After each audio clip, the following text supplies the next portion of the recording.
You have just booked your trip to Edinburgh and excitement is running high, but who has time to scroll through hundreds of videos? You don't want just usual tick the box size, you want context, stories and secrets. Unlike other YouTube videos, this one dives into the dark history, astonishing tales, and gothic medieval architecture and hidden gems of Edinburgh, places and stories you won't find anywhere else. So without further ado, let's go! Our first stop, the Palace of Holyrood House. When I tried to book a ticket online, I saw it was sold out on the website, but a kind officer at the gate told me the real reason: the royal family was in residence. Originally built as a monastery in the 12th century, it was transformed into a royal palace by the King James IV in the 15th century. Today, only the abbey next to it remains from the original structure. It's also the scene of an infamous spiritual murder. Right inside, Mary Queen of Scots' own husband and his nobles dragged her secretary David Rizzio and stabbed him 56 times. They say his bloodstain is still there on the floor.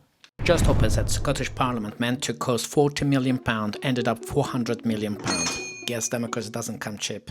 Next up is Canongate Kirkyard, though its name has nothing to do with weapons. It was located on the route taken by the canons of St Giles to their lodgings. Built in 1591, it has served as a courthouse, jail and meeting place for the town council. Its terrace-called partisans are a distinct example of Scott Burnell architecture. Next to it, it is Canongate Kirk, which served as the royal family's official place of worship when they resided in Holyrood Palace. The Kirkyard feels like a time machine, taking you back centuries, and accommodates the resting places of famous Scots such as Adam Smith, the father of modern economics, and poet Robert Ferguson, who inspired Robert Burns. From here, you can also see the Old Royal High School, built in 1829 in neoclassical Greek Doric style. Next up, one of the most iconic landmarks of Edinburgh, New College, University of Edinburgh. Here is New College, a stunning Gothic revival gem. With Talbot Kirk behind it, it looks straight out of Harry Potter, and bizarrely, it was also designed by William Henry Playfair, the same genius behind almost every building we have seen so far, from the National Gallery to the Dougal Stewart Monument and even the National Monument. I wonder what even Edinburgh would look like without his works. Here is Max, our guide to Edinburgh Castle, braving the rain without an umbrella. Classic Edinburgh style. Lesson number 1. Never trust the Met Office. In Edinburgh, the weather changes faster than a bagpiper changes tunes. The rule? Do as the locals do. Always carry an umbrella, or just embrace getting soaked and call it part of the adventure. Here stands Douglas Haig, World War I commander, known to some as a hero, to the others the butcher of the Somme. His decisions at battles like the Somme and Passchendaele cost hundreds of thousands of soldiers' lives, yet he pushed on relentlessly. Haig remains one of history's most controversial military leaders. Here we are in the Crown Square, the highest part of Edinburgh Castle, and right in front of us stands the Scottish National War Memorial, one of the newest extensions to the castle, which was designed in a medieval fortress. You might notice something surprising: stone gargoyles and mythical creatures carved into the walls. Now, just across the memorial is another treasure, the Crown Room, also known as the Royal Palace. This is where the honours of Scotland are kept, the oldest crown jewels in Britain.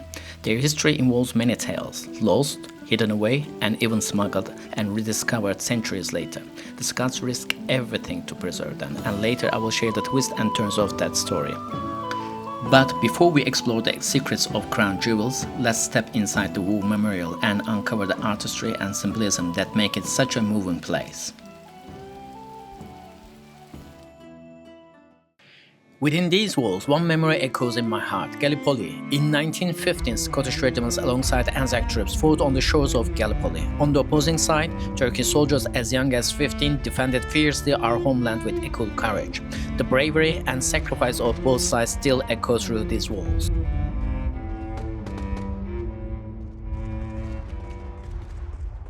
And now, just steps away from this solemn memory, the Royal Palace awaits, where the past still speaks to those who listen. At the entrance of the Royal Palace, also known as the Crown Room, you will come across the crown jewels of Scotland. They include the crown, the sword of state, and the scepter, and the quite mysterious a silver wand. The reason for the wand's presence among the crown jewels remains unknown to this day. Later, in other parts of the castle, we will see how the original crown jewels, along with the Stone of Scone, were seized by the English army in 1296 and taken to London. At first, these embroideries seemed out of place, but they are replicas of pieces Mary Queen of Scots made during her 18 years of imprisonment in England. Every stitch reflects her suffering, leading to a life of tragedy that ended in a dreadful execution, a story we will uncover later. When I got home and reviewed the footage, I realized I'd rushed and missed key rooms like Queen's Bedchamber and the Great Hall. With limited time, it's easy to fall into that trap, so my tip is to move quickly past the first floor and head straight upstairs. For those wondering the Latin inscription over the fireplace, it boldly declares that James I as the King of Britain, France and Ireland. It's a bit bold claim, isn't it? Since the claim to the French throne never got further than the wishful thinking. As we wrap up here in the royal residence, let's head outside. After a quick walk around the castle, waiting just ahead is one of the largest cannons in the world, for those who like big toys.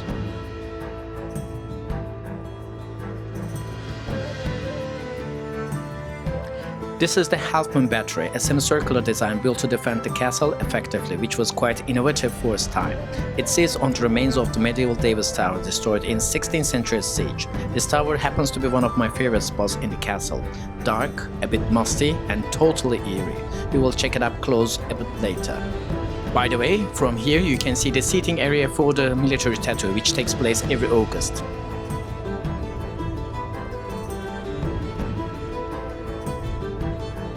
The castle was besieged 26 times throughout history, making it one of the most besieged castles in Britain and even Europe. The western side is almost vertical cliff known as the Crag, while the eastern side has a gentler, though still steep ridge called the Tail.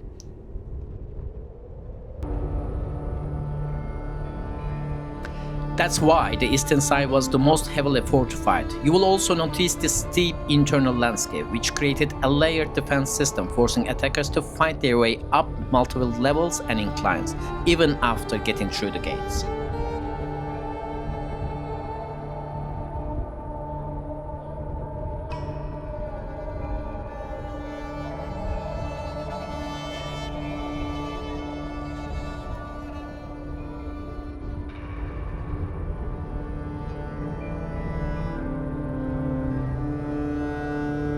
The tower, with its almost Disneyland-like design, is Argyll Tower, named after Earl Argyll, a rebel against the Catholic King James II, who was jailed in the chamber below until his execution.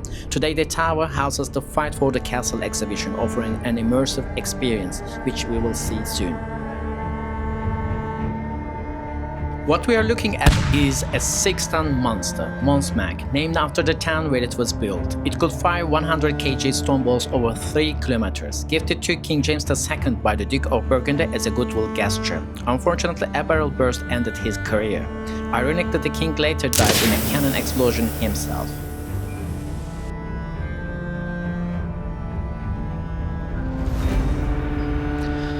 This has to be one of the most beautiful views from any castle, with Princess Garden just below and the whole city skyline stretching out in front of me. I felt so privileged in that moment, humbled, even a bit emotional. Hard to express, but sometimes you just want to stop the time and stay in that moment forever. After taking in that view, let's head to the oldest building in the castle, built by King David I for his devout mother. Once you step inside, it doesn't really feel ancient, which is kind of disappointing, but the chevrons or the zigzag moldings on the semicircular arch of the doorway are a clear reminder that it dates back to the 12th century. Now we are heading into the most immersive and informative parts of the castle. Inside there's a huge trebuchet on display right alongside a stone ball that's believed to have been fired at the castle during a siege.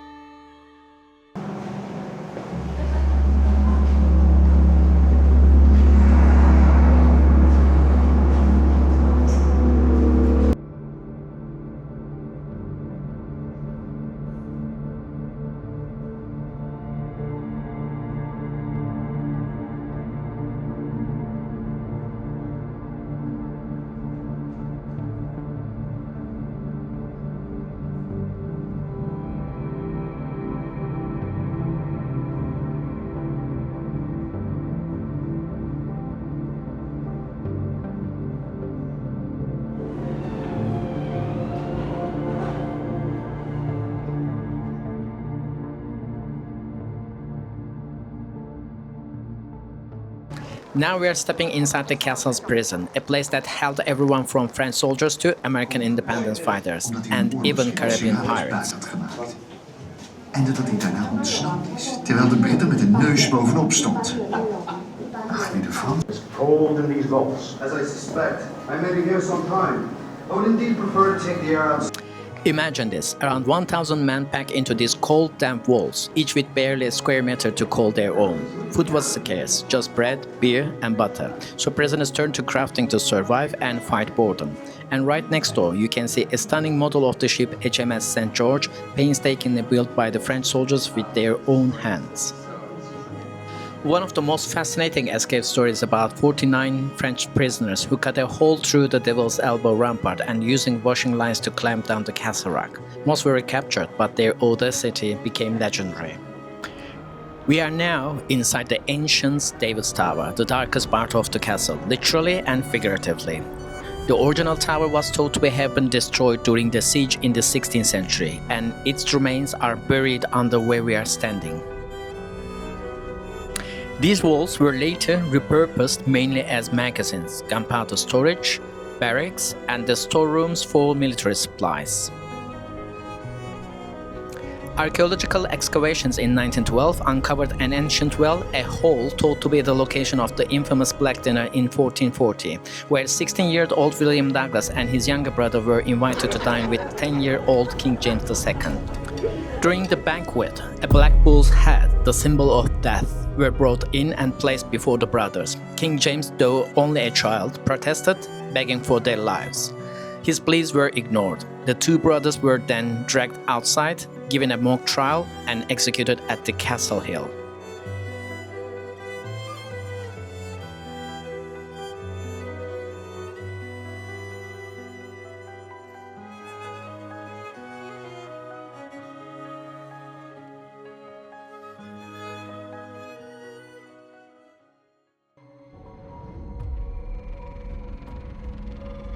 A damp, moldy scent fills the air, and the place feels hauntingly quiet. It's hard to picture what life was like here centuries ago, when darkness ruled every corner and there was no modern light to guide the way.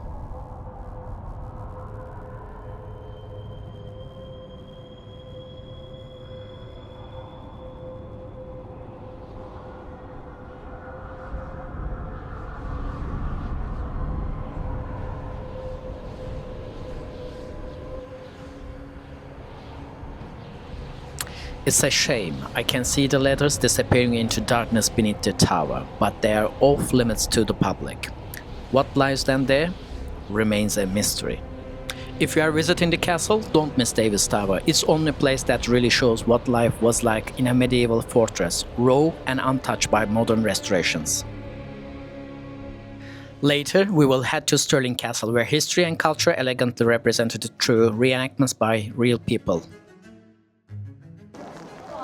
The smile on my face, not because I accomplished a task even under extreme rain, slapping wind on my face and got soaked to my underwear while filming. No, because to be able to film these footages, I had to buy the world's smallest cheap and cheerful umbrella for £18 at the gift shop, comforted by the kind seller girl saying it has the castle's unique tartan design, which made it immediately reasonable. Stand by, 13 feet patrol. Up! And of course, as soon as I finished filming, the rain stopped. What happened to that umbrella? It's now in my bank vault, next to my bitcoins.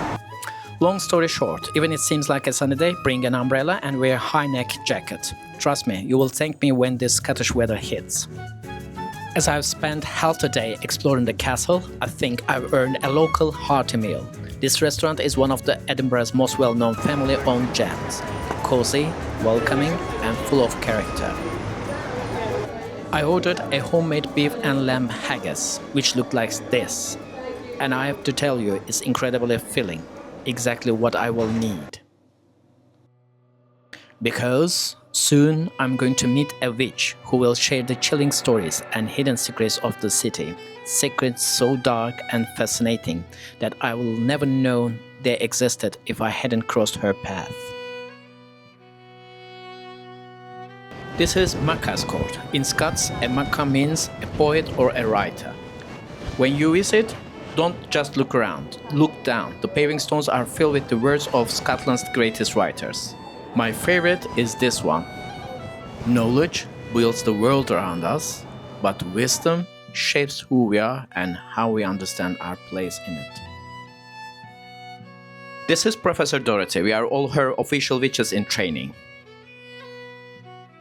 Our first stop is Walter Montagu Douglas Scott statue. Each bronze plate around it captures a defining moment in Scotland past, including from the Battle of Hamilton Hill to his meeting with Queen Elizabeth. As a wealthy man, instead of indulging luxury, he chose to invest in building Granton Harbour and railway to connect to it Edinburgh. His statue was funded by the public who wanted to show their gratitude for his contribution. The first story our witch shared is about Gladys Duncan, a real human being who inspired the character in Outlander. At just 15, she was maidservant to David Seaton. She would secretly go out at night to help the sick, but instead of praise, she was accused of being witch. After the accusation, David Seaton was determined to obtain a confession. Gladys endured brutal torture. Her thumbs were crushed in thumb screws, known as pullywings. She was kept awake for days in a practice called waking the witch, starved and bound so tightly with ropes that her face nearly collapsed under the strain. When all other methods failed, a witch breaker was brought in. At the time, people believed the devil could visit your home, lick your body, and leave a mark as a proof of pact with him. If you were truly a witch, it was believed you feel no pain and not bleed when the mark was pricked. So they stripped and pricked her with needles as a form of torture till supposedly found a devil's mark at her throat. Gladys Duncan's trial became a focal point, sparking the infamous North Berwick witch trials, in which 200 people were accused of and 70 were executed. Another striking story is related to Scottish poet Robert Burns. Almost 40 years after his death, the skull of Burns was taken from his mausoleum by a group of people who believed in phrenology, and now discredited pseudoscience that claimed one could read the deep truths about a person's character by examining the bumps on their heads. Between 1450 and 1750, nearly 4,000 people were accused of witchcraft, with approximately 2,500 of them executed. Not surprisingly, 84% of these accused were women. Those killed were often mere herbalists, the mentally ill, or those on the wrong and someone else's ill will. One of the most poignant tributes to these victims is Witches' Well Memorial, located just before the Edinburgh Castle, where the victims were burned at stake. The relief contains the image of a foxglove plant, from the center of which is a coiled snake intertwined around the god of medicine and his daughter, the goddess of health.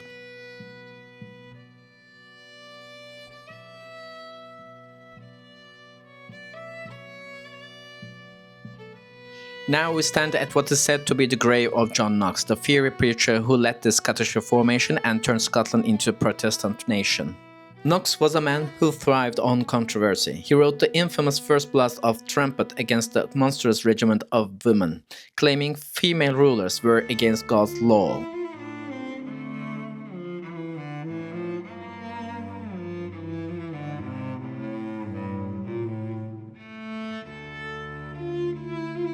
Now, things get mysterious. If our witch hadn't shown me the way, I would never known this place even existed.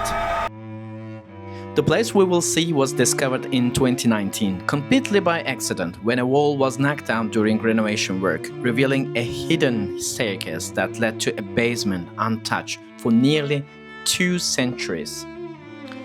The room that we are about to enter was first used as a bank vault back in 1742. According to our witch's account, it was robbed not once, not twice, but 13 times. No surprise the bank eventually went bankrupt.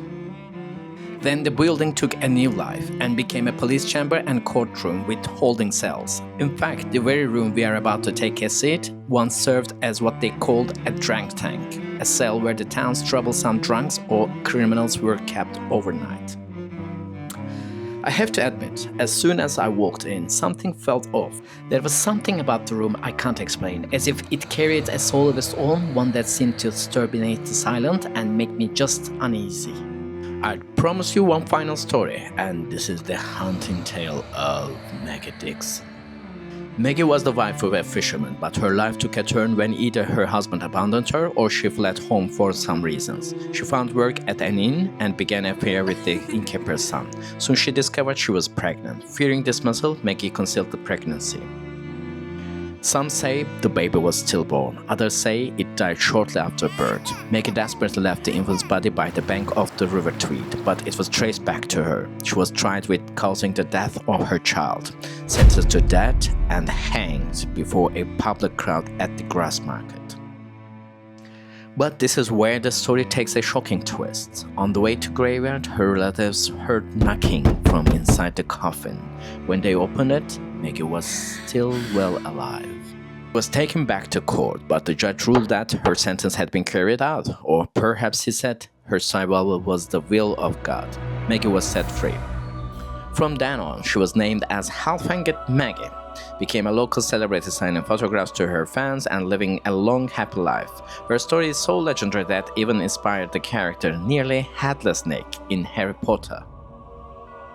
I will highly recommend joining local tours like this. They give you real insight into Edinburgh, stories, tales, and history you can truly understand and connect with. Otherwise, you are just ticking boxes and missing the soul of the city. Beneath the St Giles soaring crown spire, the last remnant of medieval times, stands the masterful work of John Mill, who also built the Tron Kirk and whose grave we will visit later. Unlike most spires of its era, it rises on 8 buttresses, forming a crown of stone over the city. But the real stories of power, faith, and rebellion are not outside, they wait within. Let's step inside. At the entrance, gentlemen at reception shared something surprising with me. St Giles wasn't meant to be this big. Over the years, with many extensions, it grew into the cathedral we see today. Original church was founded by King David I around 12th century and was built in a Romanesque style. As you step inside, the south choir aisle welcomes you with its curved barrel-vault ceilings, a first glimpse of its beauty and history. This aisle holds the marble memorial of the first Marquess of Montrose, executed for treason, his head once placed on a spike at the old food booth. Ironically, almost directly opposite lies his arch-rival, the first Marquess of Argyll, a silent reminder of bitter rivalry frozen in stone.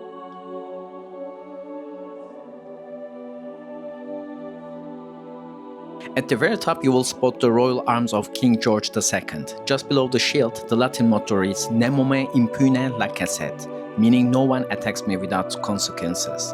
And if you look closely, you can even find a grotesque peering back at you, a rare survivor from the 15th century church.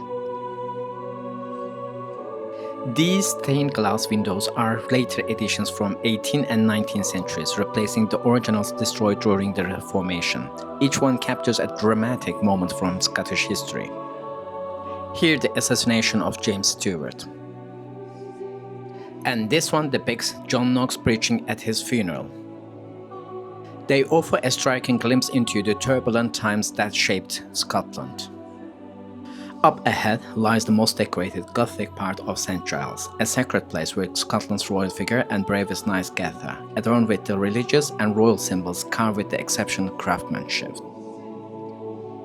In 1905, Ronald Leslie Melville, a Knight of Thistle, set out to restore Holyrood Abbey for the Order of Thistle, one of Scotland's most ancient and noble orders of chivalry, but the plan never got off the ground.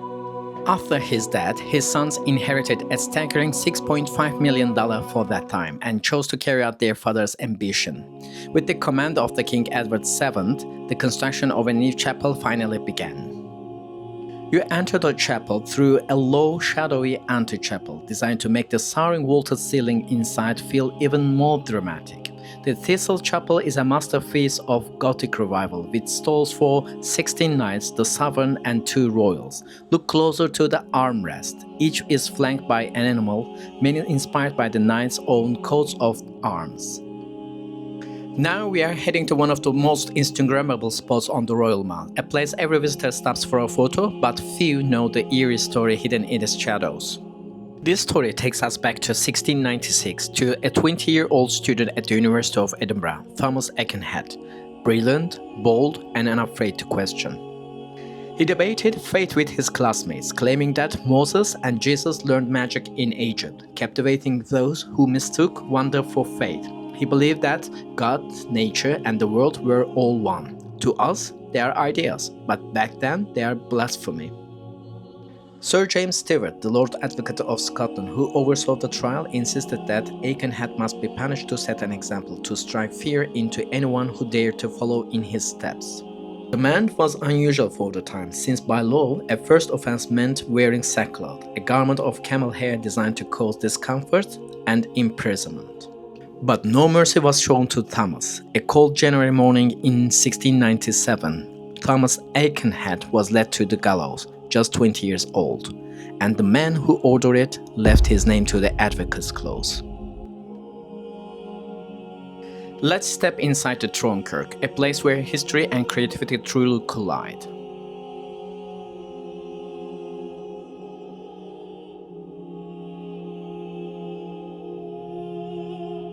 Built by John Meehan in the 17th century, this kirk was raised right over medieval closes, and hidden beneath it lies Marlin's Wynd, the oldest paved street in Scotland.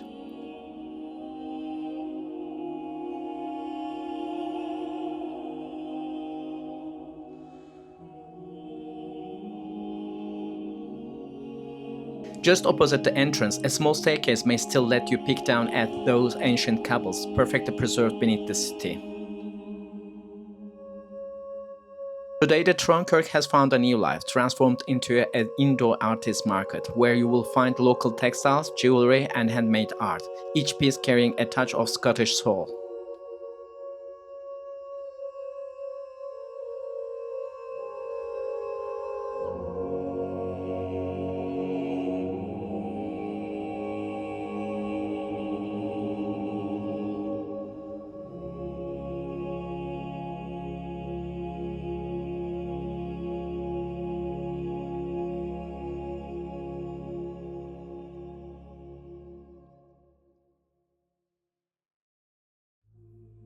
You can shop local and unique treasures, gaze up to the beautiful stained glass windows, and soak in the atmosphere of centuries-old architecture, all in one unforgettable stop.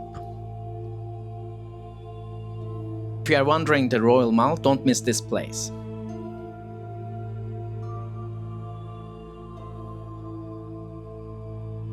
After a glimpse down the vibrant Victoria Street, our journey takes us to a statue that embodies unwavering loyalty and devotion. Stay tuned, we will return to the Victoria Street soon. This is Greyfriars Bobby. According to the story, John Grey was a night watchman who adopted a Skye Terrier named Bobby to keep him company during his patrols. The pair was inseparable. After Grey's death, Bobby refused to leave his master's grave for 14 years. When he finally died, he was buried near his master's grave.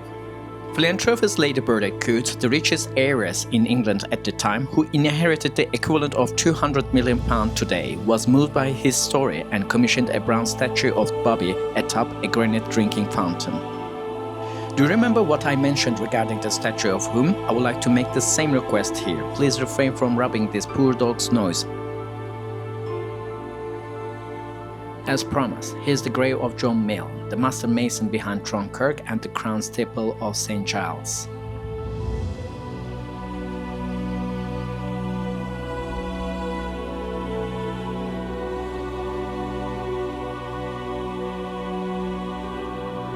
At first glance, the Black Mausoleum is striking, architecturally beautiful, an impressive piece of stonework. But behind these walls lies a dark truth. This is the tomb of George Bloody Mackenzie, the man responsible for torture, imprisonment, and death of hundreds of Covenanters in the field next to Greyfriars Kirkyard. However, the horror didn't end there. On 30 June 2003, two teenagers broke into this tomb and beheaded the body, a real shocking act that stunned Edinburgh. They were persecuted under ancient grave robbing laws, marking the first case of violation of sepulchre in over 100 years. Now, it's time to return Victoria Street, one of the Edinburgh's most picturesque spots.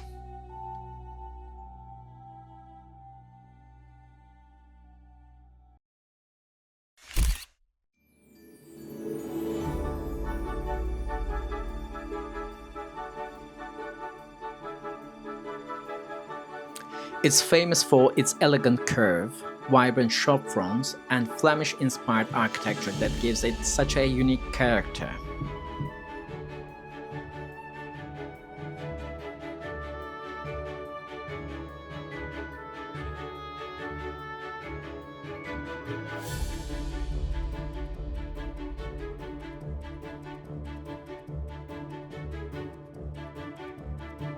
The street was named after Queen Victoria, and many believe its winding charm helped inspire Diagon Alley from Harry Potter.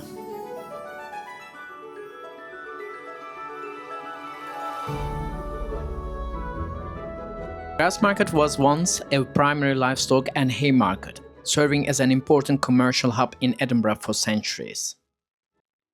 But the square also carries a darker past. It was once a site of public executions. During the late 17th century, many of those executed here were Covenanters who refused to renounce their Presbyterian faith. It's thought that over 100 people died in Grassmarket during what became known as the Killing Times.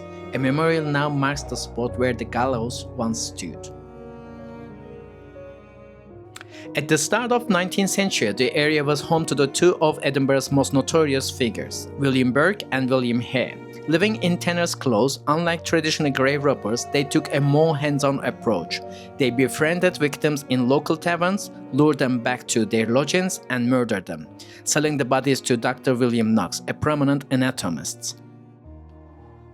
Today, the Grassmarket is vibrant and welcoming square, lined with the pubs, cafes, and restaurants where people gather to enjoy the lively atmosphere, often unaware of centuries of drama and history beneath their feet.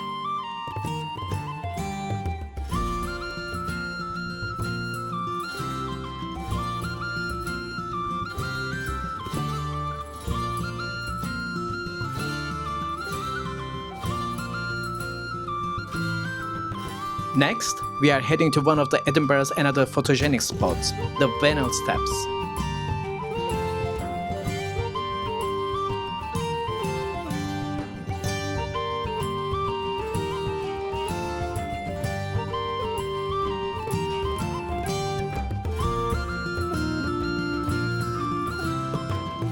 From here, Edinburgh Castle is perfectly framed by historic buildings and charming street lamps, making it an ideal spot for stunning photo.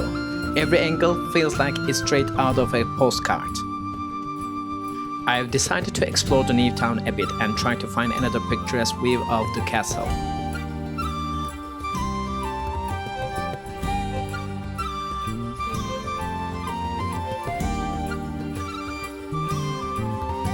From here, the castle feels almost within reach, towering above the city, yet surrounded by everyday life. It's one of those perspectives that remind you just how seamlessly history blends into modern Edinburgh.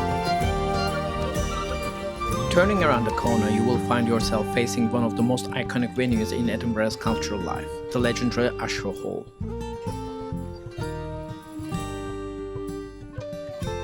We are diving a little deeper into Newtown now.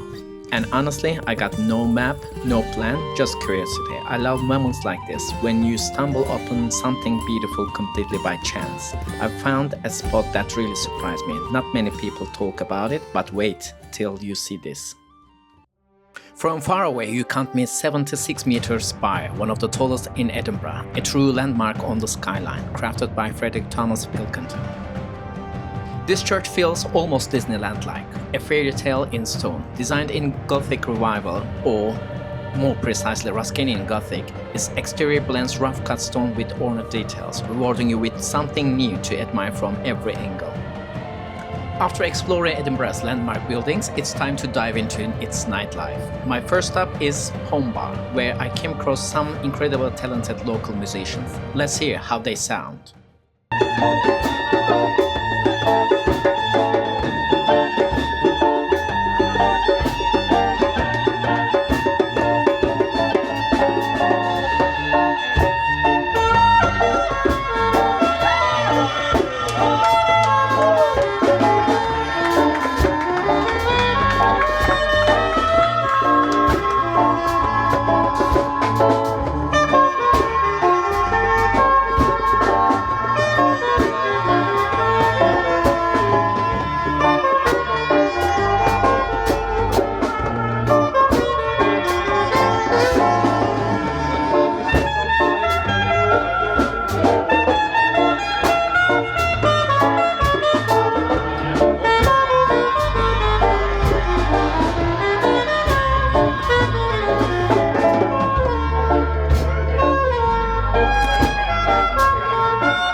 After the music fades, I move forward the next venue.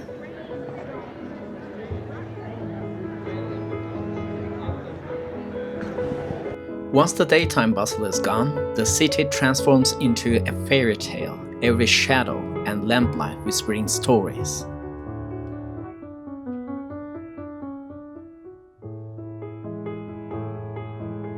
Edinburgh feels like a storybook come to life.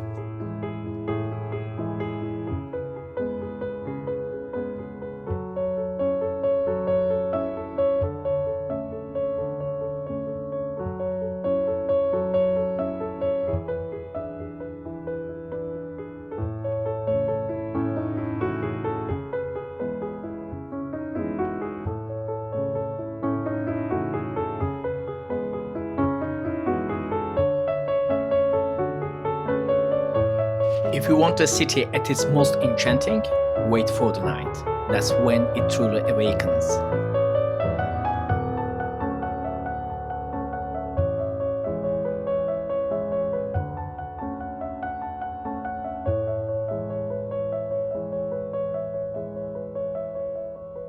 As darkness drapes over the city, the familiar streets you knew by day transform into a luminous dream, every curve and facade shimmering as if painted by light itself.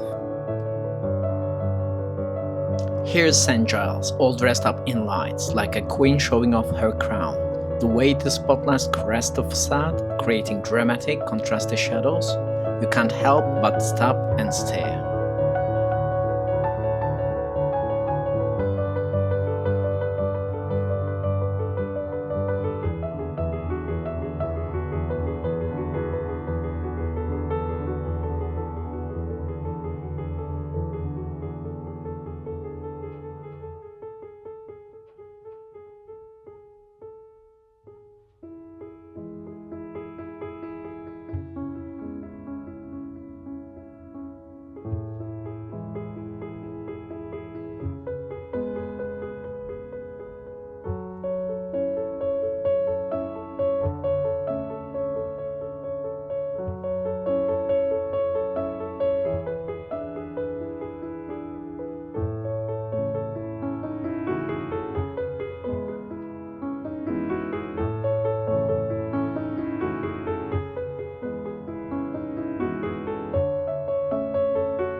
If you are looking for some late night fun in the old town, Stramash is the place to be. Live music every night and a vibe that keeps you going till the early hours.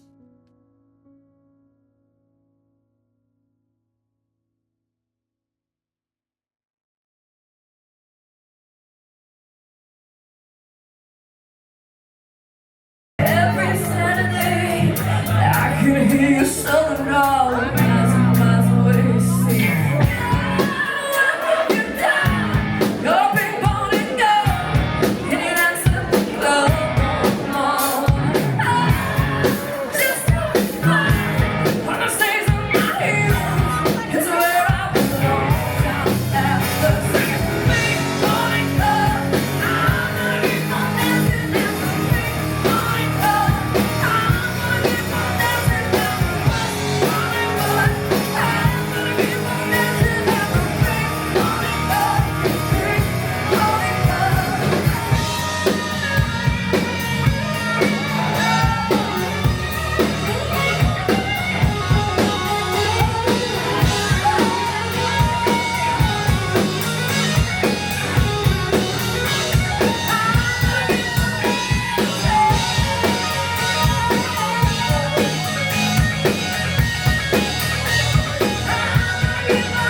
Thanks so much for sticking around and watching till the end. If you haven't liked and subscribed yet, now is the perfect time, because next we are heading to Newcastle, Liverpool and beyond, chasing more adventures, hidden gems and unforgettable city vibes. You won't want to miss it.